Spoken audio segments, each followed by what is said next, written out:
Elon Musk ने Twitter कर्मचारियों से पहली बार मुलाकात की, जिसमें उन्होंने ट्विटर के भविष्य को लेकर बहुत सी बातें इस मीटिंग में की हैं। साथ ही मस्क ने कंपनी में छटनी के संकेत भी दिए हैं। ट्विटर कर्मचारियों से इलॉन मस्क एक वर्चुअल मीटिंग में मिले। ट्विटर डील के बाद उन्होंने पहली बार एम्प्लॉयज को एड्रेस किया। इंटरनल मीटिंग में कर्मचारियों से बात करते हुए मस्क ने संस्था को फाइनेंशियली मजबूत बनाने की बात कही। साथ ही उन्होंने खर्च को कम करने की बात भी कही है। टेस्ला के सीईओ ने इस मीटिंग में छटनी के संकेत दिए हैं।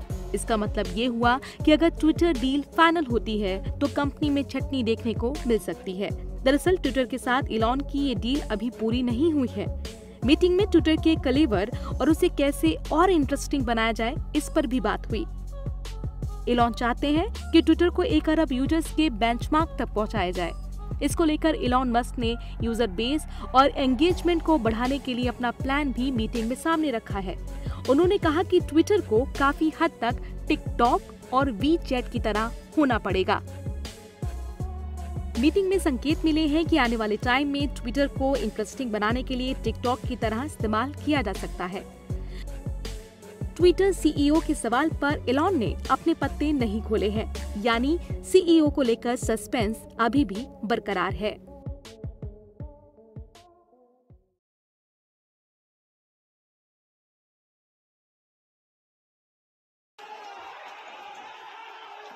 पैगंबर मोहम्मद पर विवादित टिप्पणी के मामले में भारत के कई राज्यों में विरोध प्रदर्शन देखने को मिले हैं। ऐसे में पिछले जुम्मे को भड़की हिंसा के बाद इस जुम्मे की नमाज को लेकर शासन प्रशासन जगह जगह सख्त दिखाई दिया। किसी भी तरह की हिंसा और उपद्रव से बचने के लिए पुलिस फोर्स को अलग अलग जगह पर तैनात किया गया। मजिस्ट्रेट के साथ में हर कस्बे में रूट मार्च, फ्लैग मार्च किया जा रहा है। लोगों को कॉन्फिडेंस मिलने के लिए अपील है, जो सांप्रदायिक सौहार्द है, आपसी सामंजस्य है, उसको बरकरार रखें। यूपी की राजधानी लखनऊ में इस हवाले से पुलिस के आला अधिकारी सड़कों पर तैनात रहे और खुद मोर्चा संभाला। मस्जिदों में भी ऐलान किया गया कि लोग किसी भी तरह के विरोध प्रदर्शन से दूरी बनाएं। कोई भी ऐसी बात न कही जाए कि जिससे आपसी सौहार्द बिगड़े और लॉ एंड ऑर्डर की सिचुएशन क्रिएट हो। और हमारी सबकी जिम्मेदारी है कि देश में और प्रदेश में माहौल अच्छा रहे। इबादतगाहों के बाहर सुरक्षा बल की तैनाती की गई। ड्रोन कैमरे की मदद से निगरानी की गई। शिया, सुन्नी और कई मसलक के धर्मगुरुओं ने लोगों से शांति बनाए रखने की अपील की। हमारे जुमा अदा करके इंतहाई पूर्ण तरीके से हमारे भाई मुसलमान है वो अपने अपने घरों को वापस जाएं। किसी किस्म की नारेबाजी न करें, किसी किस्म का शोर शराबा न हो। इस्लामिक सेंटर ऑफ इंडिया फिरंगी महल लखनऊ के इमाम मौलाना खालिद रशीद ने कहा कि लोग सड़कों पर ना उतरें, मुस्लिम संस्थाएं कानूनी कार्रवाई कर रही हैं। हज़रात, मुस्लिम तंजीमें और उलमाए कराम हालात को के मद्देनज़र तमाम तरीक़े की कानूनी कार्रवाई करने के हर मुमकिन कोशिश कर रहे हैं। सभी लोग फ़िक्रमंद हैं, लिहाजा आम तौर पर आवाम को इस सिलसिले में फ़िक्रमंद होने की ज़रूरत नहीं है। वहीं सहारनपुर के सराफा बाजार और भीड़ भाड़ वाले इलाकों में पुलिस ने फ्लैग मार्च किया और गश्त बढ़ाया। मिश्रित आबादी वाले इलाकों में सुरक्षा का जायजा लिया गया। धर्मगुरुओं से बात करके शांति और अमन का पैगाम देने की भी बात कही गई ताकि माहौल बेहतर रहे। वोट्स एक्स्ट्रा सहारनपुर जनपद को मिल चुकी है, उसका भी हम लोगों ने अच्छे तरीके से डिप्लॉयमेंट प्लान करके किया है। यहाँ पर मेन जामा मस्जिद के इमाम द्वारा और विभिन्न मस्जिदों के इमाम द्वारा भी अपील की गई है कि लोग अपने मोहल्ले में जो मस्जिद हैं वहाँ पर जाकर नमाज पढ़ें, ना कि दूसरी मस्जिदों में आए। सहारनपुर की जामा मस्जिद की इंतजामिया कमेटी ने भी लोगों से अपील करते हुए कहा कि अपने अपने मोहल्लों की मस्जिदों में जुमे की नमाज अदा करें और अमन भाईचारा कायम रखें। इसी तरह अलग अलग राज्यों में अलग अलग क्षेत्रों में जुमे की नमाज को देखते हुए विरोध प्रदर्शन की आशंकाओं का अलर्ट रहा, जिसके चलते सुरक्षा चाक चौबंद की गई।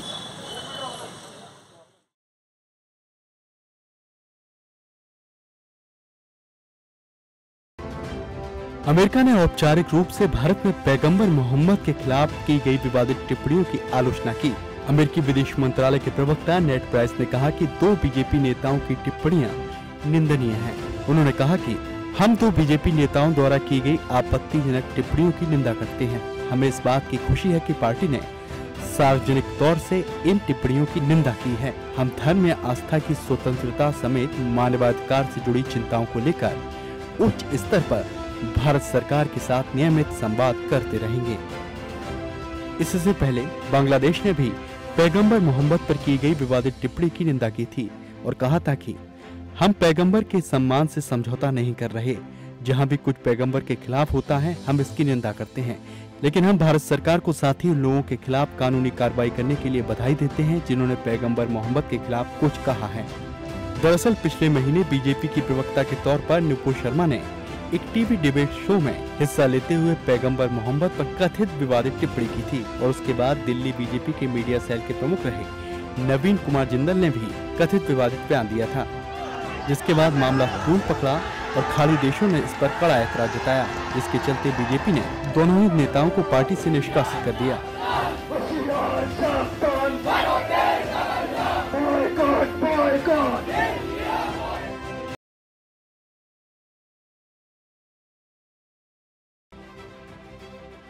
मिस्र ने तेल और गेहूं की कीमतें बढ़ने के आसार को देखते हुए भारत से मदद मांगी।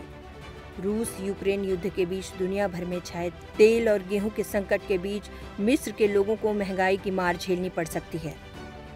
मिस्र के वित्त मंत्री मोहम्मद मैत ने तेल और गेहूं की कीमतें दोगुनी होने की चेतावनी देते हुए कहा कि मिस्र में तेल की कीमत में $60 का इजाफा हुआ है और इस इजाफे के बाद तेल की कीमत बढ़कर $122 प्रति बैरल हो गई है। तेल की कीमतें $122 प्रति बैरल रहने से मिस्र के बजट पर $7.2 अरब का भार आएगा। देश में गेहूं और तेल के कम उत्पादन से इनकी कीमतें बढ़ी हैं। गेहूं की बढ़ी हुई वैश्विक कीमतों और मिस्र के पाउंड पर दबाव से देश की अर्थव्यवस्था पर अतिरिक्त $3 अरब का भार पड़ेगा। इसके साथ ही मिस्र के वित्त मंत्री ने IMF यानी अंतर्राष्ट्रीय मौद्रिक फंड के नए कार्यक्रम के तहत सुधारों की बात की और कहा कि इसके जरिए निवेश पर भी जोर दिया जाएगा। खबरों की माने तो मिस्र सरकार की भारत सरकार के साथ सामानों के अदला बदली यानी स्वैप डील पर बातचीत चल रही है, जिसके तहत मिस्र गेहूं के आयात के बदले भारत को उर्वरक जैसे उत्पाद निर्यात करेगा। हालांकि भारत में गेहूं निर्यात पर बैन है, इसके बावजूद मिस्र को गेहूं निर्यात करने की सहमति दी गई है। दरअसल मिस्र कोरोना महामारी के बाद से ही विदेशी मुद्रा की कमी के संकट से जूझ रहा है, क्योंकि घरेलू बाजार से अंतर्राष्ट्रीय निवेशक पहले ही अपनी पूंजी निकाल चुके हैं, जिससे देश की अर्थव्यवस्था चरमराई हुई है। लिहाजा वहां की सरकार अपनी नीतियों की समीक्षा कर वैश्विक खाद्य संकट से निपटने और बढ़ती कीमतों को स्थिर करने में जुटी हुई है।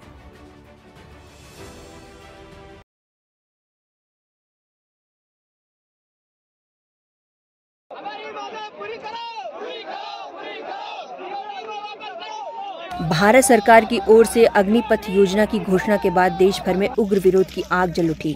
बिहार के छपरा की तरह यूपी के बलिया में भी प्रदर्शनकारी युवाओं ने ट्रेन की बोगी जला दी। हालांकि पुलिस और रेलवे कर्मचारियों ने पानी डालकर आग बुझाने की कोशिश की, लेकिन आग इतनी तेज थी कि बुझने का नाम नहीं ले रही थी। इस घटना के बाद पुलिस प्रदर्शनकारियों को दौड़ाकर स्टेशन से बाहर निकालती दिखी।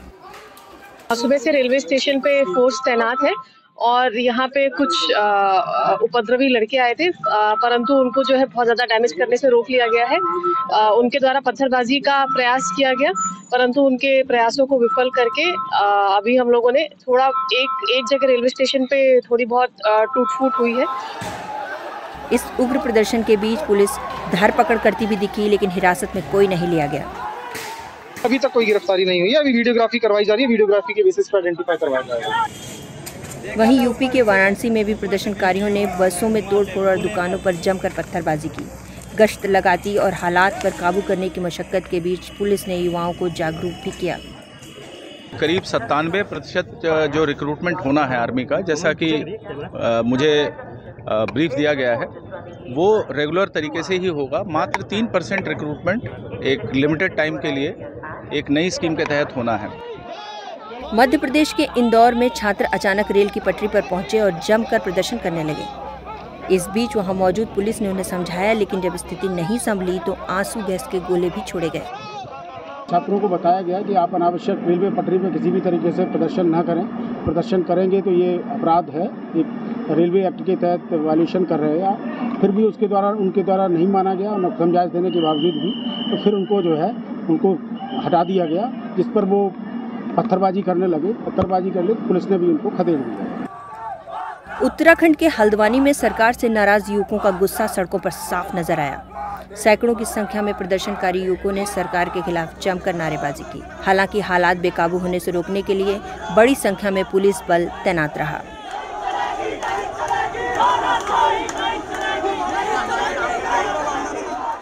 हमीरपुर में भी युवा हाथों में पोस्टर और डंडे लेकर सड़कों पर उतर आए।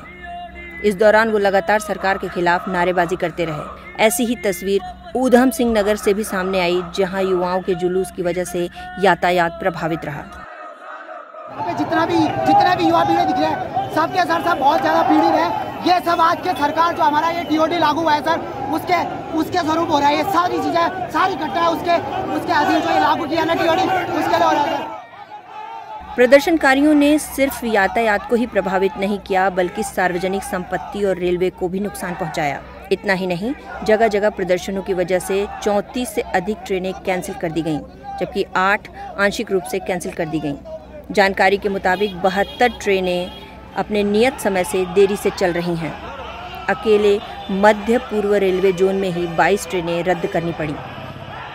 इस बीच उत्तराखंड के चंपावत में यूथ कांग्रेस के कार्यकर्ताओं ने प्रदर्शनकारियों के समर्थन में सड़क पर उतरकर विरोध जताया। ये जो योजना इनके द्वारा चलाई जा रही है, मुझे लगता है इसमें कुछ न कुछ षड्यंत्र है। दूसरी ओर इसमें भ्रष्टाचार की भी बू आ रही है। कुल मिलाकर सरकार की अग्निपथ योजना का विरोध सिर्फ युवा ही नहीं कर रहे, विपक्षी दलों की ओर से भी प्रतिक्रियाएं आनी शुरू हो गई हैं। बिहार जेडीयू के राष्ट्रीय अध्यक्ष राजीव रंजन सिंह ने केंद्र सरकार से इस योजना पर पुनर्विचार की मांग की, तो केंद्रीय मंत्री गिरिराज सिंह ने युवाओं से अफवाहों पर ध्यान न देने की अपील की। इस बीच किसान नेता राकेश टिकैत ने इस मुद्दे पर अपनी राय रखी।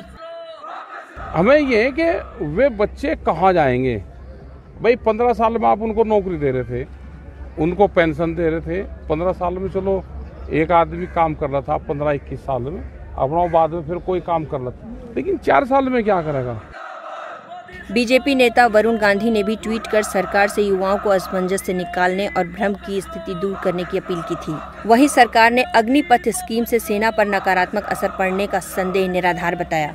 इसके बावजूद तेलंगाना में अग्निपथ योजना के खिलाफ चल रहे प्रदर्शन के बीच फायरिंग हुई, जिसमें एक की मौत हो गई और 13 लोग घायल हो गए। राजस्थान, पश्चिम यूपी में भी प्रदर्शनकारियों का विरोध उग्र होता जा रहा है। इस बीच हालात को देखते हुए हरियाणा के कई इलाकों में इंटरनेट बंद है। यहां तक कि फरीदाबाद में धारा 144 लागू कर दी गई है।